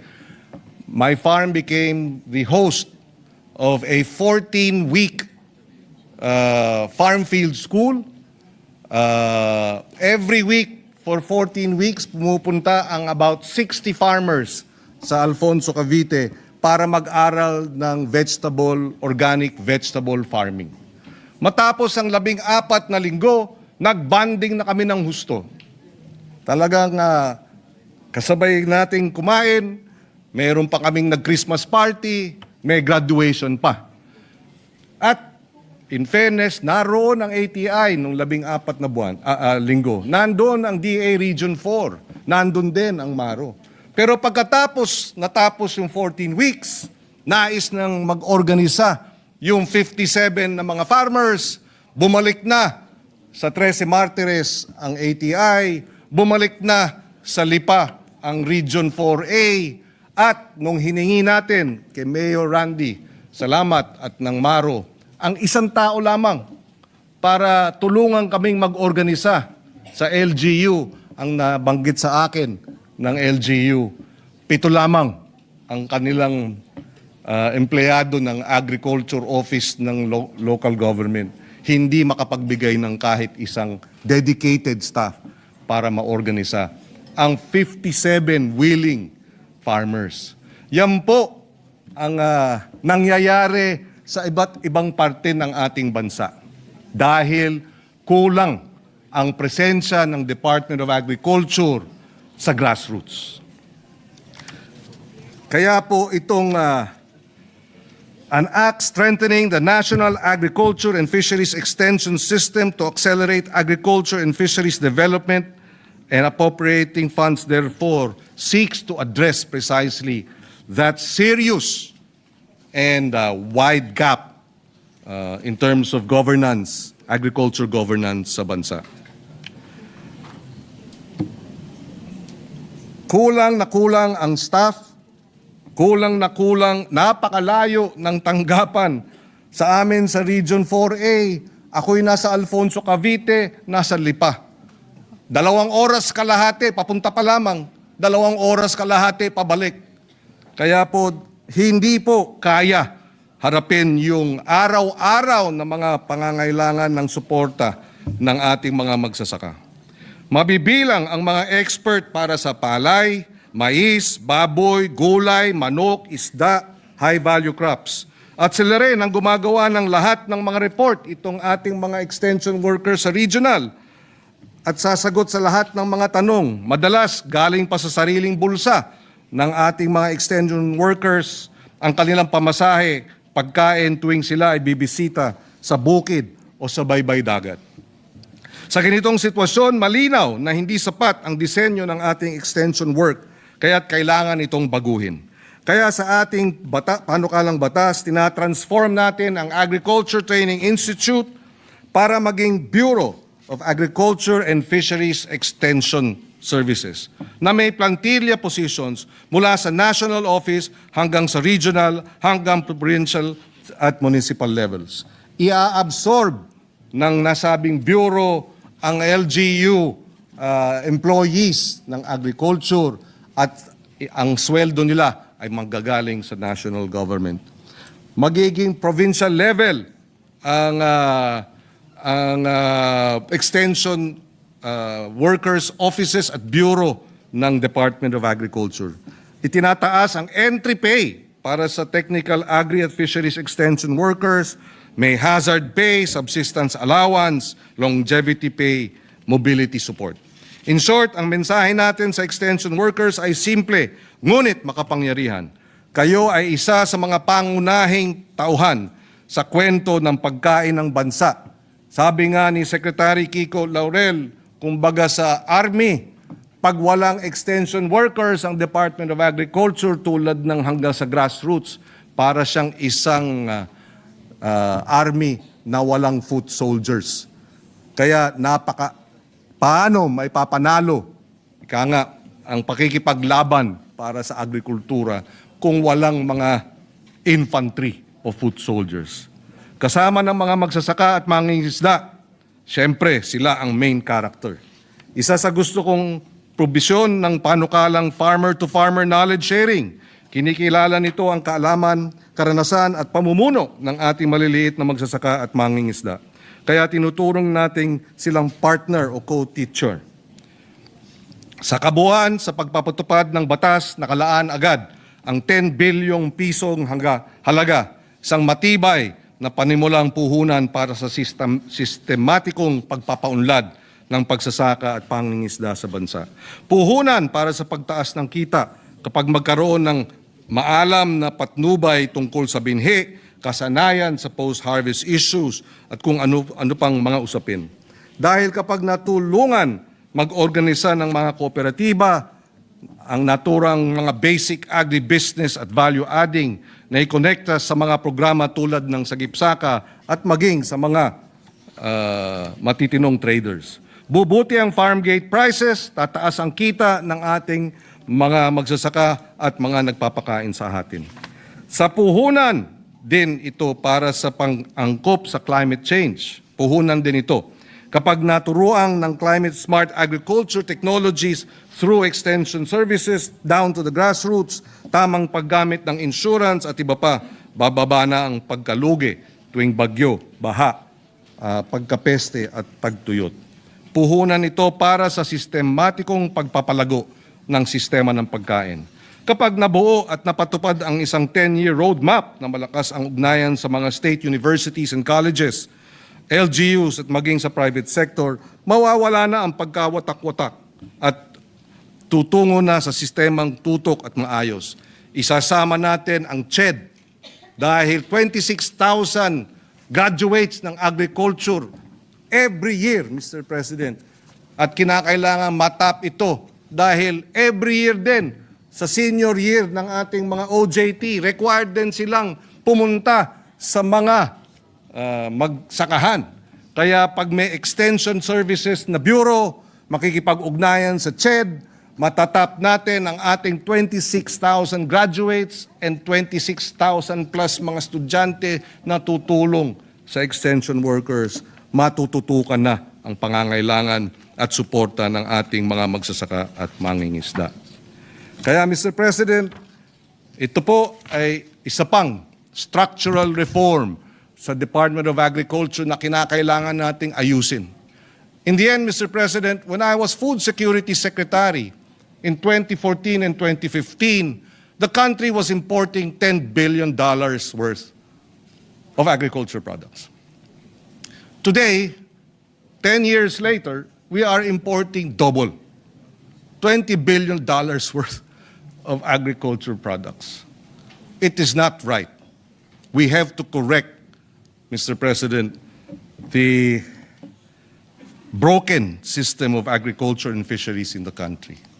Mahirap pa rin ang ating mga magsasaka. Baon pa sa utang. Puro import pa ang nangyayari sa ating pagkain. Kaya these twin structures, Mr. President, these twin measures that will restructure the Department of Agriculture and Fisheries, Mr. President, I believe is the way forward. With the support of our colleagues and its swift passage, we are on the road to addressing the challenges of agriculture modernization and fisheries modernization in the country. Maraming salamat, Mr. President. Thank you, Senator Pangilinan. Majority Leader. Thank you, Mr. President. Thank you, Mr. President.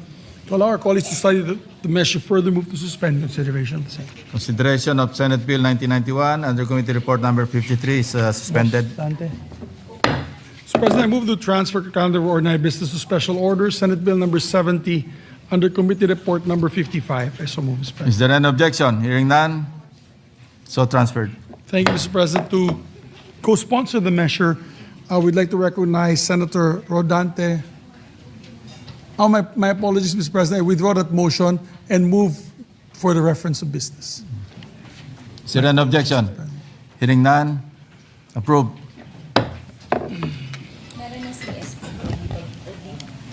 Reference of business. Message from the House of Representatives informing the Senate that 16 March 2026 is passed the following House Bill, in which it requests the concurrence of the Senate.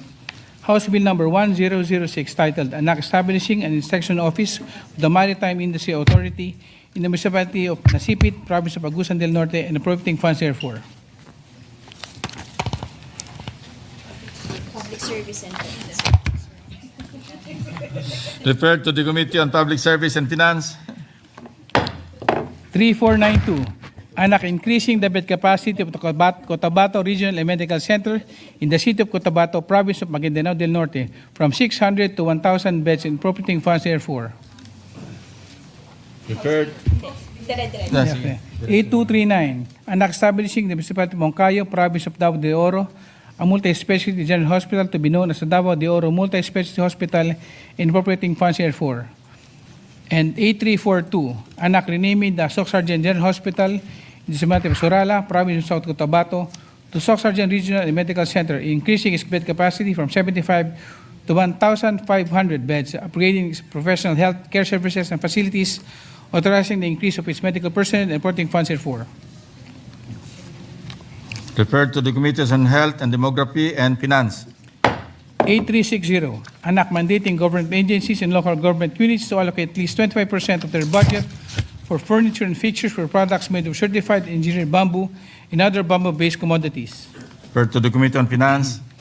8463, an act establishing a Maritime Industry Authority Regional Office in Balanga City, Province of Bataan, and appropriating funds therefore. Referred to the Committees on Public Services and Finance. 8464, an act abolishing the travel tax. Referred to the Committees on Ways and Means, Tourism and Finance. 8468, an act adopting and regulating the use of digital payment systems for government financial transactions and all merchants. Referred to the Committees on Banks, Financial Institutions, and Currencies and Finance. 8470, an act upgrading the Butuan Medical Center in the city of Butuan, Province of Agusan del Norte, into a Level 3 hospital to be known as the Butuan General Hospital and appropriating funds therefore. 8471, an act establishing in the municipality of Ipil, Province of Zamboanga, Sibugay, a Level 3 General Hospital to be known as the Zamboanga Sibugay Medical Center and appropriating funds therefore. 8472, an act upgrading the Bukidnon Provincial Hospital in the municipality of Maramag, Province of Bukidnon, into Level 3 General Hospital to be known as the Bukidnon General Hospital and appropriating funds therefore. 8473, an act establishing the municipality of Malangas, Province of Zamboanga, Sibugay, a Level 3 General Hospital to be known as the Malangas Medical Center and appropriating funds therefore. 8474, an act upgrading the Rojas Memorial Provincial Hospital in Barangay Lanot, City of Rojas, Province of Capiz, into Level 3 General Hospital to be known as the Capiz Medical Center and appropriating funds therefore. And House Bill numbers 8475, an act establishing in the municipality of Pontevedra, Province of Capiz, a Level 3 General Hospital to be known as the Capiz General Hospital and appropriating funds therefore. To the Committees on Health and Demography and Finance. 8476, an act expanding the coverage of tertiary education subsidy, amending for the purpose of Public Number 10931, otherwise known as the Universal Access to Quality Tertiary Education Act, and putting funds therefore. 8477, an act institutionalizing the Presidential Merit Scholarship Program, integrating the Bagong Pilipinas Merit Scholarship Program into national framework to support top-performing students, and putting funds therefore. To the Committees on Higher, Technical, and Vocational Education and Finance. Resolutions. Resolution number 349, directing the appropriate Senate committee to conduct an inquiry in the legislation on the effects of undertaking of government agencies to ensure prudent fiscal management in the implementation of Republic Number 12314, the 2020 General Operations Act in light of the Middle East conflict, by Senator Gatchalian. To the Committee on Finance. 350, resolution creating an ad hoc committee to proactively address the issues and challenges that the country is facing as a result of in relation to the ongoing conflict between the United States, Israel, and Iran that significantly impacted the oil-producing countries in the Middle East, within the view of establishing a national consensus for a clear, coordinated, and comprehensive contingency plan to address the socio-economic crisis and prevent stagnation of the economy, by Senator Soto III, Zubiri, and Cayetano, AP. Committee on Rules. Committee reports. Committee report number 54, prepared and submitted by the Committee on Urban Planning, Housing and Resettlement on Senate Bill number 1992 with Senator Estrada and Escudero as authors thereof titled, an act enhancing the capacity of government to implement socialized housing projects by improving and nationalizing land acquisition and utilization, amending for the purpose certain provisions for the Republic number 7279, otherwise known as the Urban Development and Housing Act of 1992, recommending its approval in substitution of Senate Bill number 934 by Senator Escudero. The calendar for ordinary business. 55, submitted jointly by the Committees on Urban Planning, Housing and Resettlement, and Justice and Human Rights on Senate Bill number 70, introduced by Senator Marcoleta, titled, an act exempting the underprivileged and homeless from the required payment of supersedious bond to perfect an appeal in relation to ejectment cases filed against them, amending for the purpose Republic number 7279, otherwise known as the Urban Development Housing Act, recommending its approval with amendments by Senator Escudero. Calendar for ordinary business. Majority Leader. Thank you very much, Mr. President. Mr. President, with that, I move to transfer from the calendar of ordinary business to special order Senate Bill number 70 under Committee Report number 55. Mr. President. Is there an objection? Hearing none. Senate Bill number 70. So transferred. Secretary will please read the title of the measure. An act exempting the underprivileged and homeless from the required payment of subsidious bond to perfect an appeal in relation to ejectment cases filed against them, amending for the purpose Republic number 7279, otherwise known as the Urban Development Housing Act. Thank you, Mr. President. May we recognize to co-sponsor the measure Senator Rodante Marcoleta. Is there an objection? Senator Rodante Marcoleta is recognized to sponsor the measure.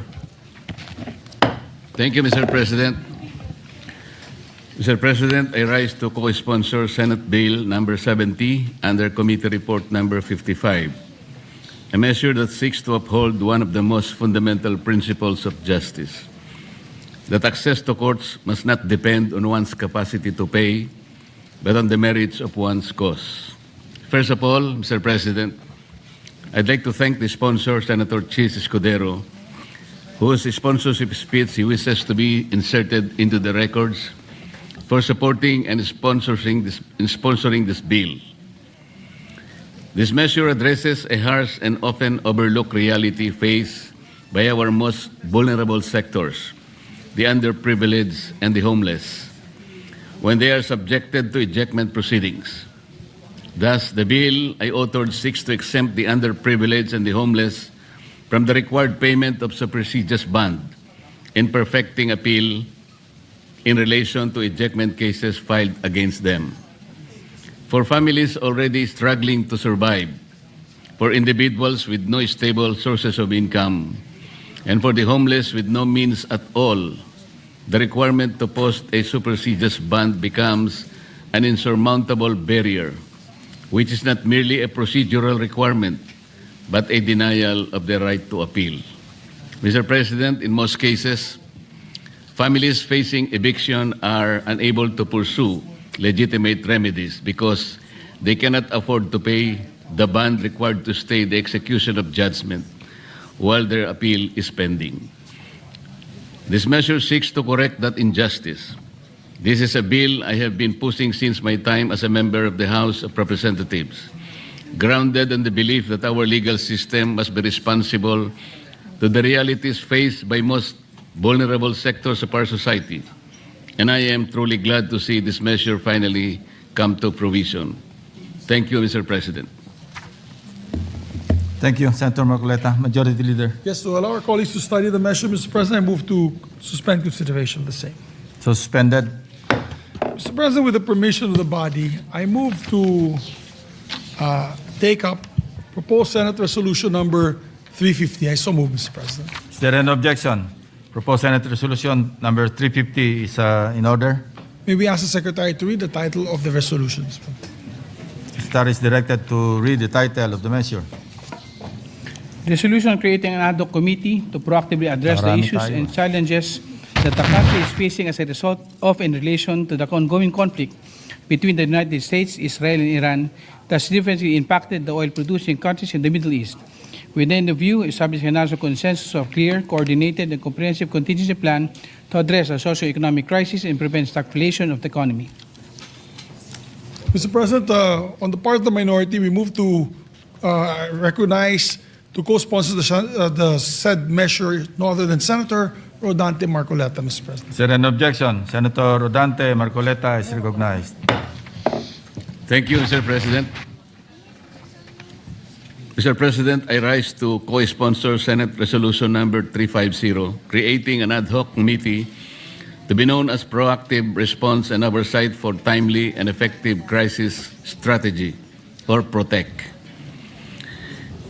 A timely and necessary measure to proactively address the issues and challenges we face as a result of and in relation to the ongoing conflict involving the United States, Israel, and Iran. This resolution is anchored on a simple yet urgent principle: preparedness over reaction. At a time when global tensions are escalating and uncertainties ripple across regions, we are reminded that the Philippines, although geographically distant, is by no means insulated from the social and economic impacts of international conflicts. As the geopolitical tensions appear to have no end yet in sight, we cannot just sit by and watch while their far-reaching consequences drag out, affecting our nation and our citizens in the process. The volatility in the Middle East, particularly in oil-producing countries, poses a direct threat to our energy security, price stability, and overall economic resilience. We cannot solely rely and wait for the plans of the executive Rising fuel prices, supply chain disruptions, and inflationary pressures will inevitably affect transportation, food security, employment, and the daily lives of our people, especially the most vulnerable. And it is precisely during these unprecedented times that the Senate must stand united and enact all efforts to help our kababayans weather this developing international crisis. As I emphasized in Resolution number 319, which this representation filed to call for an inquiry as to the status, safety, and welfare of Filipinos in the affected region, proactive coordination, preparedness, and a whole-of-government approach is indispensable.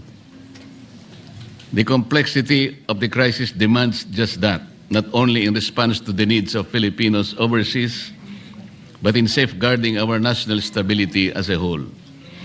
This august chamber should serve as a platform where these efforts can be harmonized, strengthened, and guided by a clear and unified national direction. By creating this ad hoc committee, we can ensure to adopt a whole-of-government and a whole-of-nation approach, one that is coordinated, data-driven, and forward-looking.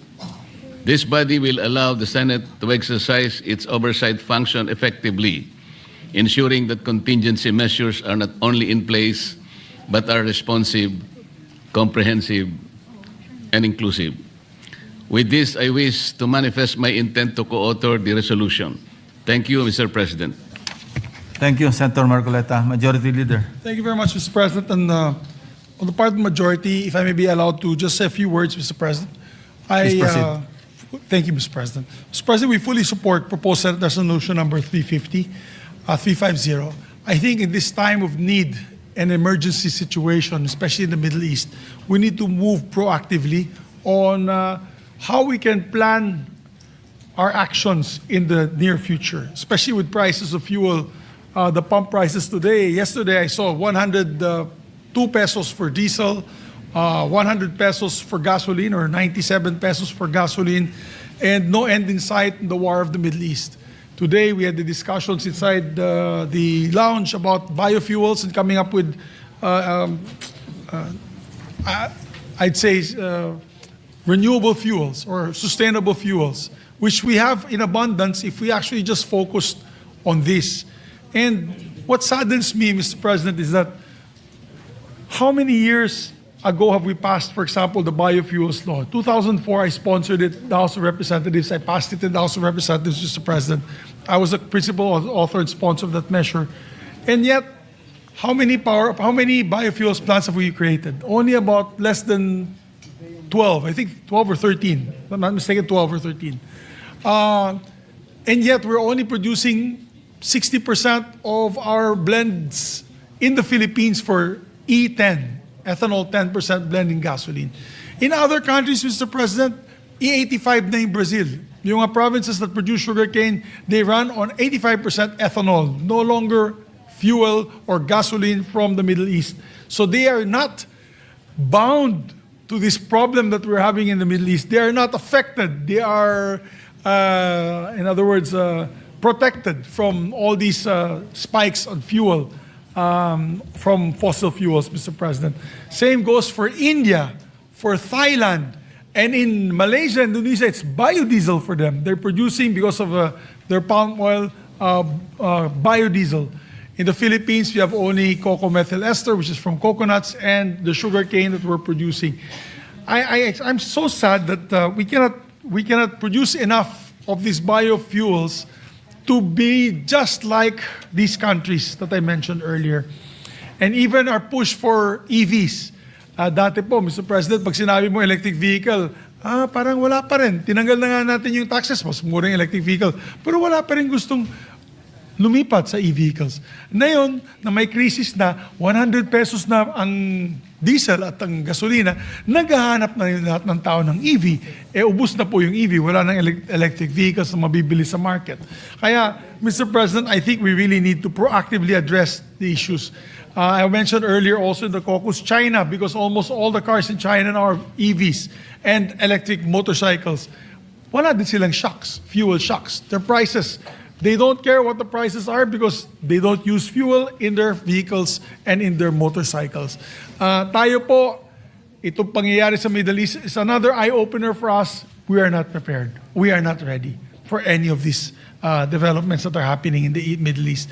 We are caught by surprise once again when we have so many good pieces of legislation. We passed the EV law, the biofuels law, we passed the Renewable Energy Act, and yet nangungulelat pa rin tayo po dito sa implementation itong mga alternative energy and fuel that the country sorely needs. So, Mr. President, I laud the proponents of this measure, and that, of course, with the permission of the body, later on, I will move for its adoption. So, thank you very much, Mr. President, for this. Thank you, Senator Subiri.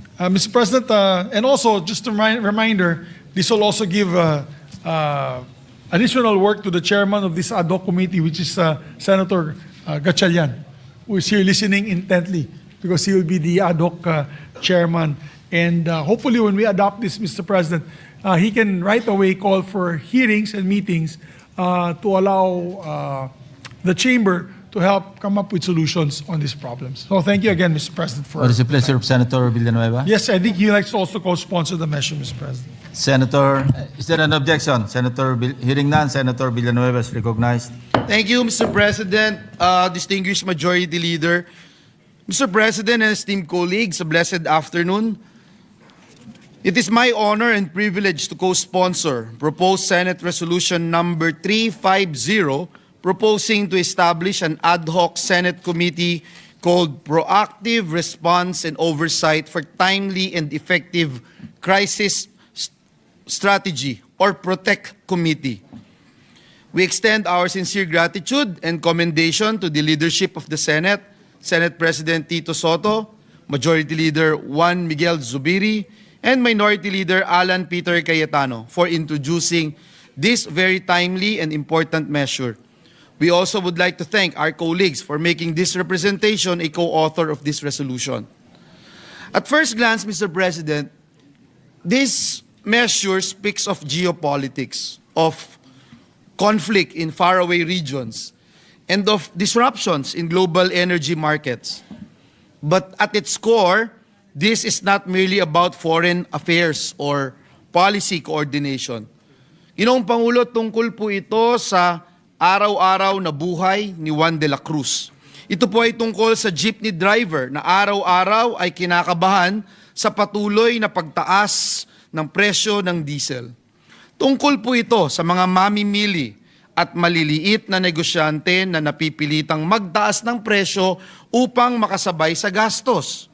At higit po sa lahat, tungkol po ito sa pamilyang Pilipino na pilit pinagkakasya ang kita sa gitna ng patuloy na pagtaas ng mga bilihin. The ongoing conflict has already caused global oil prices to surge, and warnings of even steeper increases loom. Kapag tumataas po ang presyo ng langis, tumataas din ang presyo ng pamasahe, presyo ng pagkain, presyo ng kuryente. At ang pinakaapektado, siyempre, ang karaniwang Pilipino. This is where the importance of this resolution becomes clear. The creation of the PROTECT Committee is not only an institutional response, but a commitment to foresight, coordination, and accountability. It ensures that we are not reacting too late. Instead, it enables us to anticipate, to prepare, and to act decisively. More importantly, it gives the Filipino people something they deserve in times of uncertainty. Assurance, Mr. President. Mr. President, assurance that their government is prepared. Assurance that their welfare is being protected. Mr. President, the risk of stagflation is not just an economic concept. It is a real threat to Filipino households. Kapag sabay po na tumaas ang presyo at bumagal ang ekonomiya, ang unang naapektuhan ay ang trabaho, ang kita, ang kabuhayan at kinabukasan ng ating mga kababayan. We believe that this move of the Senate gives us a fighting chance to prevent that outcome. It enables a whole of government and whole of nation approach, bringing together agencies, stakeholders, and communities to respond in a unified and strategic manner. For these reasons, Mr. President, we respectfully express our full support for this measure and urge its swift adoption. Dahil sa huli, Ginoong Pangulo, ang tunay na sukatan ng anumang polisiya ay kung paano nito napapabuti ang buhay ng bawat Pilipino. Maraming salamat, Ginoong Pangulo, at pagpalain po tayong lahat ng ating Panginoong Diyos. Thank you, Senator Joel. Majority Leader. Yeah, Senator Robin Padilla is recognized. Maraming salamat po, Ginoong Pangulo, at sa ating pinunong mayorya. Assalamualaikum warahmatullahi wabarakatuh. Mga kapwa ko, Senador, ako po ay tumitindig ngayong araw upang makiisa sa resolusyong inihain ni na Senate President Vicente Soto III, Majority Floor Leader Senador Juan Miguel Zubiri, at Minority Leader Senador Alan Peter Cayetano, na naglalayong siyasatin ang implementasyon ng National Contingency Plan, pag-isahin ang pagsisikap ng iba't ibang ahensya ng gobyerno sa isang mekanismong organisado at magkakaroon ng whole of government approach sa mga banta ng seguridad sa ating bansa. Ang panukalang ito ay ang legal at moral na obligasyon ng Senado upang protektahan ang ating bansa mula sa nakaambang krisis pang-ekonomiya na dulot ng tensyon sa gitnang silangan. Noong ika-28 ng Pebrero, 2026, inulunsad ng Estados Unidos at Israel ang kanilang operasyon laban sa Iran. Ayon sa balita, ang opensibang ito ay naglalayong buwagin ang mga pasilidad ng Iran at mabago ang rehimen ng politika ng Iran.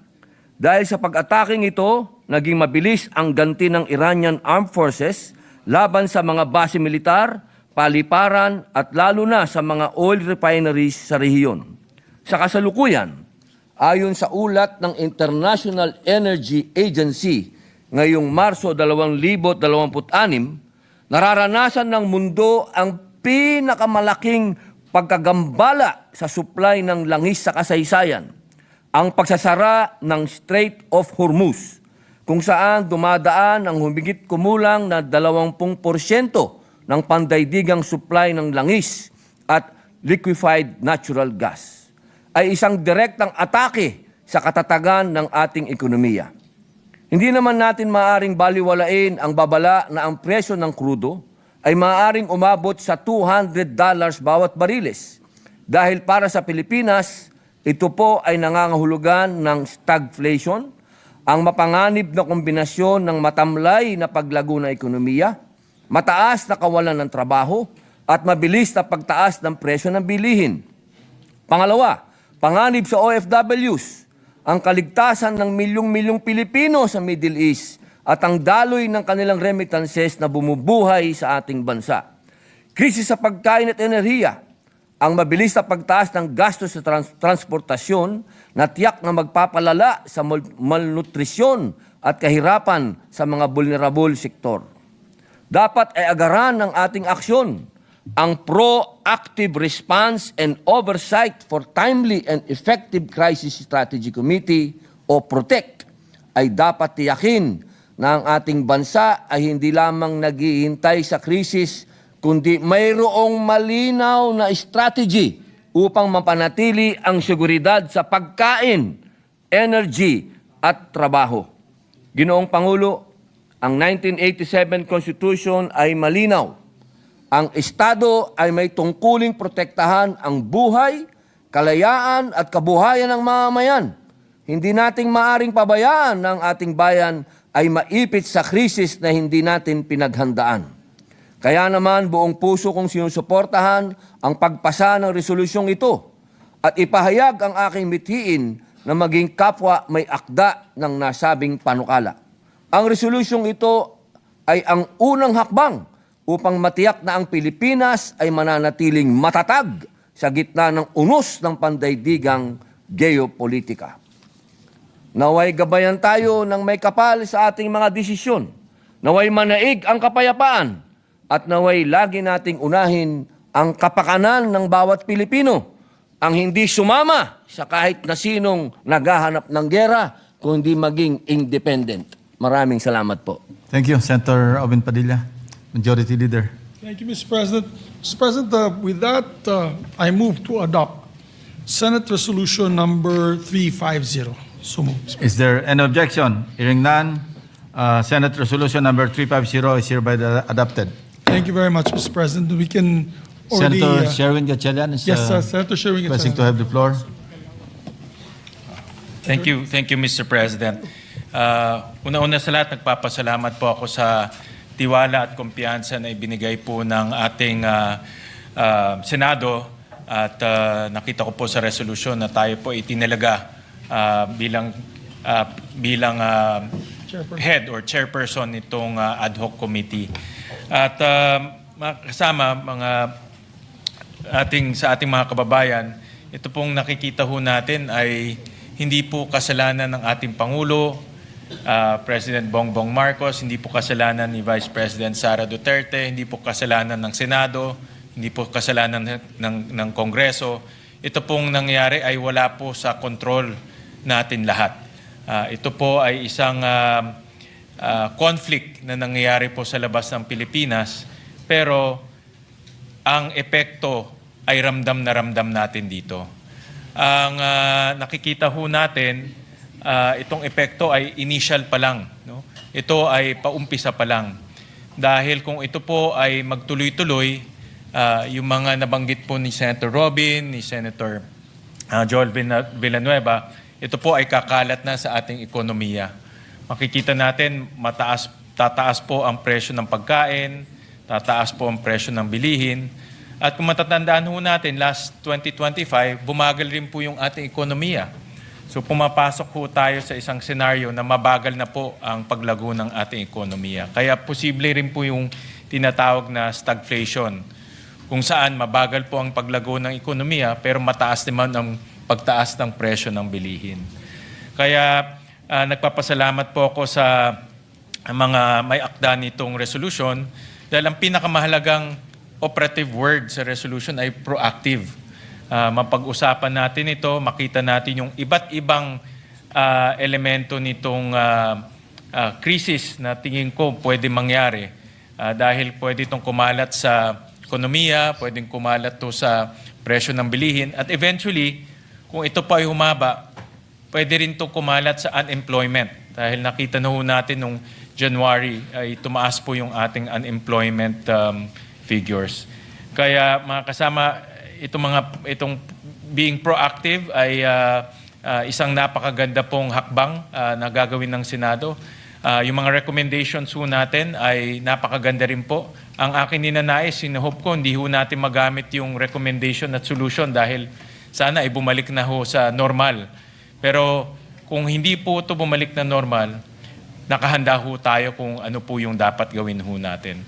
Kaya nagpapasalamat po ako muli sa ating mga kasamahan sa tiwala at kumpiyansa at kakailanganin ho natin ang tulong ng bawat isa para po malampasan ho natin itong krisis na hinaharap po natin. Maraming salamat po. Thank very you, much. Senator Gatchalian. Thank you very much, Mr. President. Mr. President, also for the record, Senator Raffy Tulfo and Senator Jigo Estrada would like to be made co-authors and their speeches to be inserted for the record, Mr. President. An objection, hearing none, approved.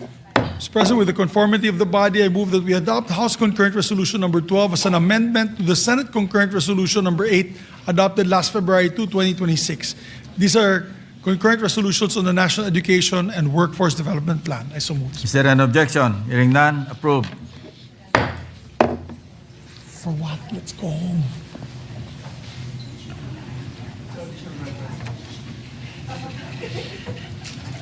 Mr. President, I move that we dispense with the reading of the Journal of the 57th Session Tuesday, March 17, 2026, and consider the same as approved.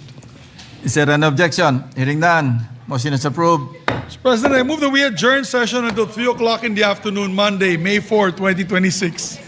Is there any objection? There being none, the session is adjourned until 3 Mr. o'clock President, in the there's afternoon. before you make that motion, there's a question from Senator Rizal de Veros. Salamat, Mr. President.